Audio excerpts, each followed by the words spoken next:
नमस्कार साथियों। वीडियो थोड़ी लंबी हो गई थी। एक टॉपिक आज का और मेरे दिमाग में चल रहा है। काफ़ी समय से समाज में कुछ चीज़ देखने को मिलती है कि कोई दुखद जैसे घटनाएं घटती हैं, तो जिस दिन संस्कार होता है उसी दिन सभी समाज बंधु धोक चरण स्पर्श करते रहते हैं। यहाँ तक कि शमशान घाट में भी करते हैं। तो मेरा मानना यह है, हिंदू सनातन धर्म में ये चीज़ वर्जित है कि जिस दिन जिस घर में मृत्यु हो जाती है और वहाँ जो जाते हैं तो किसी के चरण नहीं छूने चाहिए। राम राम का उच्चारण करना चाहिए, जय श्री श्याम का उच्चारण करना चाहिए, राधे राधे का उच्चारण करना चाहिए। वैसे तो राम राम का ही मुख्य बताया गया है। हिंदू सनातन धर्म और जो गरुड़ पुराण में ये चीज़ें लिखी हुई हैं, आप सब पढ़ सकते हैं और गूगल पे भी इसको सर्च कर सकते हैं। साथियों, थोड़ा सा सुधार हमें लाना चाहिए। हम बड़ों का सत्कार करते हैं और सदा ही करते रहेंगे। कई बार मैंने ये भी देखा है कि जब हम किसी की मृत्यु हुई और वहाँ जब जाते हैं तो खास करके मैं अपनी बताता हूँ कि मैं पाँव नहीं छूता हूँ, नमस्कार और राम राम ही करता हूँ। तो कईयों को कई बार नेगेटिव चला जाता है कि भाई पैर कैसे नहीं छुए। पर मैं आप सबको बता दूं कि इस चीज़ की जागरूकता हमें लानी चाहिए। हम इससे बुरा लगता है और नई युवा पीढ़ी जो देखती है वो भी गलत वे में जा रही है। तो मैं ये कहूँगा कि समाज बंधु मेरी इस बात पे भी ख्याल करें, क्योंकि बड़ा आउट लगता है, ओड लगता है। ये बहुत सारी पिक्चर्स अपना हिंदू शास्त्र में और गूगल पे सब सर्च कर सकते हो आप। ये नहीं है कि ये मेरे व्यक्तिगत व्यू हैं या मैं कह रहा हूँ तब आप सब माने, नहीं, ऐसा नहीं है।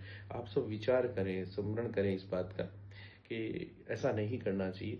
जहाँ आप शोक सभा में जाते हैं, जहाँ कोई डेथ हुई हो वहाँ जाते हैं, तो ऐसा बिल्कुल ना किया करें, क्योंकि कई बार बहुत ही इस चीज़ को ना आउट नज़र में आता है।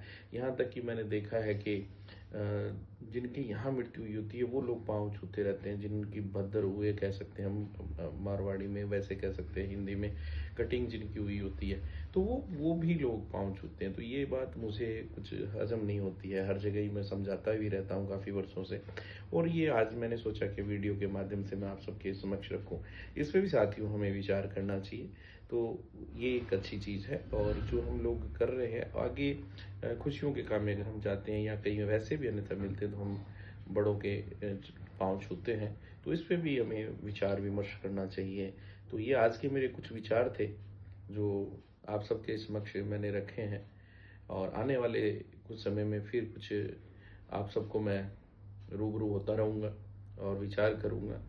कुछ एक कहानी है मेरे दिमाग में, मैंने कहीं पढ़ा था कि 5 दोस्त होते हैं, वो एक जगह अपनी मीटिंग कर रहे होते हैं। तो वहाँ उन्होंने विचार किया कि हम एक खेल खेलते हैं। तो वहाँ अचानक बरसात आती है, तो उनमें से एक दोस्त कहता है कि मैं आपको एक खेल खिलाता हूँ। तो उन्होंने क्या किया कि 5 बर्तन रखे, एक चम्मच, एक गिलास, एक मग और एक बाल्टी।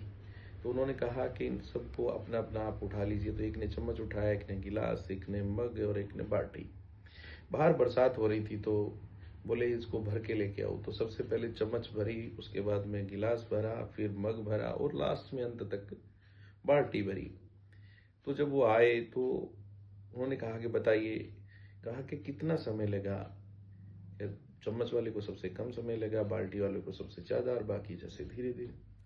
तो वैसे ही मैं आप सबको बताना चाहूँगा कि जिसको जितनी ज़रूरत होती है इंसान उतनी ही रखता है, परंतु अपनी ज़रूरतों को बढ़ाना चाहिए।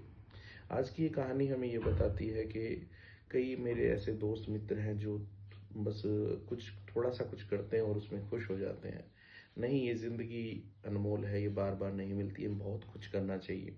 तो मैं जितनी देर बारिश में जो भीगा वो बाल्टी भर के लेके आया, और जो कम भीगा वो थोड़ा सा कुछ लिया। यानी जितनी आप मेहनत करोगे उतना आप धन कमाओगे, जितनी आप मेहनत करोगे उतने आप आगे जाओगे। और अगर पैसा कमाओगे तो किसी के सामने आपको हाथ फैलाने की जरूरत नहीं रहेगी। साथियों, गरीबी और कर्जा सबसे बड़ा दुश्मन होता है इंसान का। अपने भी पराये हो जाते हैं, तो मैं अपने युवा साथियों को यही आज के इस वीडियो में कहना चाहूँगा कि मेहनत कीजिए, डट के कीजिए और जितना कमा रहे हैं उससे ज़्यादा कमाइए और किसी कारोबार में, किसी कार्य में इन्वेस्टमेंट कीजिए। वक्त खराब आना बुरी बात नहीं है, वक्त सबका खराब आता है जो पृथ्वी पे जन्म लेता है। पर उस बुरे वक्त में आपको वो जो पैसे सेव किए होंगे वो आपको समय निकाल देगा। तो इसलिए आपको किसी के सामने हाथ फैलाने की ज़रूरत नहीं रहेगी। आज का मेरा वीडियो मैंने सोचा कि आपके समक्ष ये कहानी के माध्यम से रखूं। तो जितना मेहनत करोगे उतना ही कमाओगे। यानी जो बारिश में जितना भीगा उसने उतनी बड़ी बाल्टी भरी, जो कम भीगा उसने उतना ही बड़ा चम्मच भरा, जिसने कम भीगा उससे ज़्यादा भीगा वो गिलास भरा, उससे ज़्यादा भीगा वो मग भरा। तो साथियों, मेहनत कीजिए, तरक्की कीजिए और जय श्री राम सबको। आप सब स्वस्थ रहें। जय श्री राम।